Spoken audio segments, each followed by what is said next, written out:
Question number 3, give reasons. पहला part जो है वो है a gas fills completely the vessel in which it is kept. यानी जो गैस होती है वो वेसल को कंप्लीटली फिल कर देती है जिसमें ये इसको रखा जाता है। इसका मतलब ये हो गया कि हमें पता है कि गैस के पार्टिकल जो होते हैं वो एक पार्टिकल यहाँ है तो दूसरा पार्टिकल यहाँ पर होगा, यानी स्पेस जो होता है बहुत ज़्यादा दूर होता है और इनका जो मोशन होता है रैंडम मोशन होता है। ठीक है, अब ज़्यादा रैंडम मोशन करने की वजह से और ज़्यादा स्पेस तो ज़्यादा फ्रीली ये मूव कर पाते हैं। तो इसका मतलब ये हो गया जो इनकी काइनेटिक एनर्जी होगी गैस पार्टिकल के ज़रिए से जो पजेस हो रही होगी वो बहुत ज़्यादा हाई होती है, जिसकी वजह से ये रैंडमली मूव करने लगते हैं हर एक डायरेक्शन में जिसके अंदर भी ये होता है। इसकी वजह से हम कह सकते हैं पार्टिकल जो होते हैं वो गैस को कम्प्लीटली फिल कर देते हैं। तो इस बात को मैं यूँ लिख सकता हूँ, kinetic energy possessed by gas particles is very high, which allows them to randomly move across all directions. So this is how a gas fills completely the vessel in which it is kept. Part B है इसका और इसमें बताना है कि a gas exerts pressure on the walls of the container.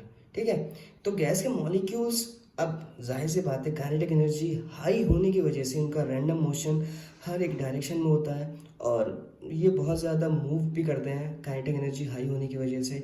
ठीक है, तो इसी वजह से हम कह सकते हैं कि जब जिस कंटेनर में भी ये रखे जाते हैं उसमें ये क्या करते हैं, फोर्स क्रिएट करते हैं पर यूनिट एरिया में, जिसकी वजह से ये प्रेशर क्रिएट करने लगते हैं। ठीक है, on the walls of the container.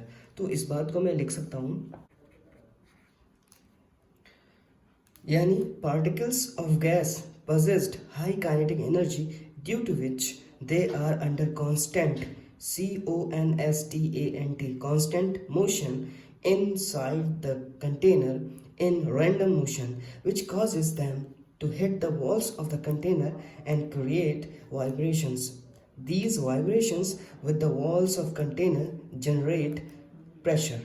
यानी पार्टिकल्स गैस के काइनेटिक एनर्जी बहुत ज़्यादा हाई वो पोजेस करते हैं, होती है इसके अंदर, जिसकी वजह से उनके अंदर कांस्टेंट मोशन पैदा होता है। कांस्टेंट मोशन के अंदर आ जाते हैं जब वो कंटेनर के अंदर होते हैं और वो जो मोशन कर रहे होते हैं वो रैंडम मोशन होता है। कहने का मतलब ये है कि एक पार्टिकल इस डायरेक्शन में है तो ऐसे है, फिर ऐसे है, तो उनका मोशन जो है वो रैंडम होता है, जिसकी वजह से वो वॉल्स को हिट करने लगते हैं कंटेनर के और वाइब्रेशन को क्रिएट करने लगते हैं। ये वाइब्रेशन क्या करते हैं, with the walls of container pressure create करते हैं।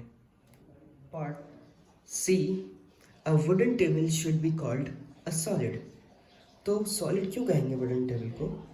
सॉलिड जो होता है जिसकी डिस्टिंक्ट बाउंड्रीज होती हैं, वॉल्यूम और शेप फिक्स्ड होता है, इंटरमॉलिकुलर फोर्स ऑफ अट्रैक्शन जो होता है वो क्लोजली पैक्ड होता है, यानी बहुत ज़्यादा क्लोज में होते हैं, और इंटरमॉलिकुलर स्पेस जो होता है इनका यानी सॉलिड के अंदर वो बहुत ही नेग्लिजिबल होता है और ये रिजिड होते हैं और आसानी से कंप्रेस्ड भी नहीं हो पाते हैं। इस वजह से हम कह सकते हैं कि वुडन टेबल जो है वो सॉलिड होगा। इस बात को मैं लिख सकता हूँ,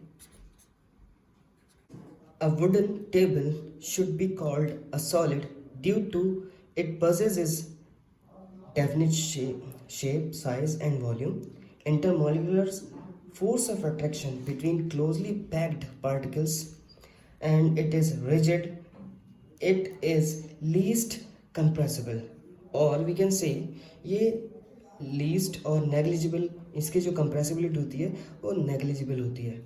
इस वजह से wooden table should be called a solid.